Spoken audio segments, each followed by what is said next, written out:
செய்து காட்டுறேன் பாரு.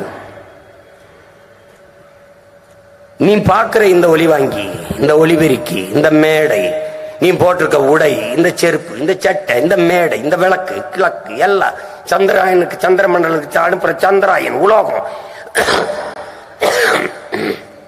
தங்கம், வைரம், வைடூரியம், நகை, மாணிக்கம் எல்லாம் எல்லாம் பூமியில் நீ பார்க்கிற எல்லாத்தையும் தந்தவள் யாருன்னு சொல்லு. இப்பதான் இந்த பூமி தாய், அந்த தாய்க்கு நீ நோயை தவிர எதை கொடுத்துருக்க? கொஞ்சம் சிந்திச்சு பாரு, கொஞ்சம் என் கூட வா, என் இதயத்துக்கு நெருக்கமா வா, நான் என்ன பேசுறேன்னு கொஞ்சம் ஆழ்ந்து கவனி. எல்லாவற்றையும் தந்த உன் தாய்க்கு நீ கொடுத்தது எது? நோயை தவிர. தாய்க்கு நோய் என்றால் சேய்க்கும் வருமடா. தாய்க்கு காசு நோய்னா பிள்ளைக்கு வருதடா. தாய்க்கு சர்க்கரை இருந்தால் பிள்ளைக்கு வருதடா. அதே நோய் உன் பூமி தாய்க்கு இருந்தால் உனக்கு வராதா?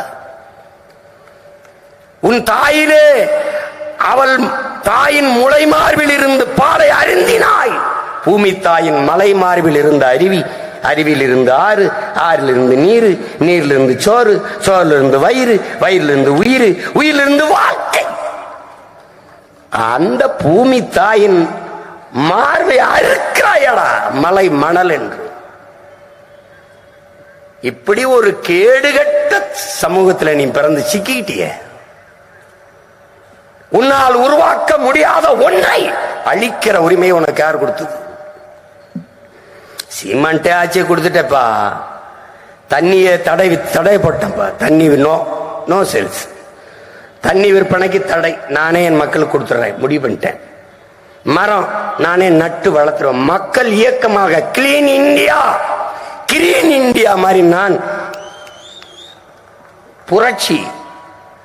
பள்ளிக்கூடத்தில் படிக்கிற மாணவன் 10 மரக்கண்ட நட்டு வளர்த்து காட்டிட்டானா 10 கூடுதல் மதிப்பெண் போட்டுருவேன். 100 மரக்கண்டுகளை நட்டு என் தங்கை, என் தம்பி, என் தாய் காட்டிட்டா தமிழ் தேசிய சிறந்த குடிமகன் விருதை கொடுத்துருவேன். கொண்டாடி திருத்திரம் 10 ஆண்டுகளில் பச்சை போர்வையால் என் தமிழ் தாயை போற்றி விட்டுருவேன். தாயகத்தை புவி வெப்பமாகிறது, ஆகுதான் நீ ஆக்குனியா?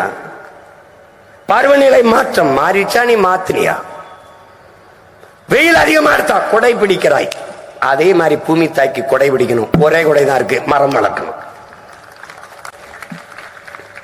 ஒரு தடவை கொடுத்து பாருப்பா, போட்டு தான் பாருப்பா. அவன் சொல்றது ஜெயிக்க மாட்டாங்க சின்ன பசங்க, போட்டா தானையா ஜெயிப்பேன். இந்த பைத்தியக்காரங்க BJP B team, BJP B team, சிம்மானுக்கு போட்டா பிஜேபி வந்துரும், பிஜேபி வந்துரும். இவங்க என் வீட்டுல சுவிட்ச போட்டாங்க, என் வீட்டுல தானே லைட் எரியும், எனக்கு போட்டா நான் தாண்டா வருவேன் பைத்தியக்காரா. இப்ப கருத்து கணிப்பு பிஜேபி வந்துருது, பிஜேபி நல்லா வருது, பிஜேபி நல்லா வருது. எனக்கு போட்டா வந்துரும்னா எனக்கு போடாம வருது. திமுகவுக்கு போட்டா வராதுனியப்பா, அவனுக்கு போட்டா தான் வரும். உண்மையிலே பி டீம் அவங்க தான். 7 இடம் பேசி 5 இடம் சாதாரண வேட்பாளரை போட்டு விட்டு கொடுத்தது யாரு? நானா அவரா? நம்மால் மெயின் டீம் அவர் தான். புதிய கல்விக் கொள்கையை ஏற்க மாட்டோம், பிரைம் மினிஸ்டர் ஸ்ரீ பள்ளியை ஏற்போம். அது எந்த கொள்கையில் வருது? அது இந்த கொள்கையில் இருக்கா இல்லையா சாமி? அந்த பிரைம் மினிஸ்டர் ஸ்ரீ பள்ளியில் இஸ்லாமியர் கிறிஸ்தவர் ஆசிரியரா இருக்க வாய்ப்பு இருக்கா சாமி? இல்ல இல்ல. எங்களை மாறியா யோக்கியப்பல நீ உலகத்துல நீ பாத்திருக்கியா? நீ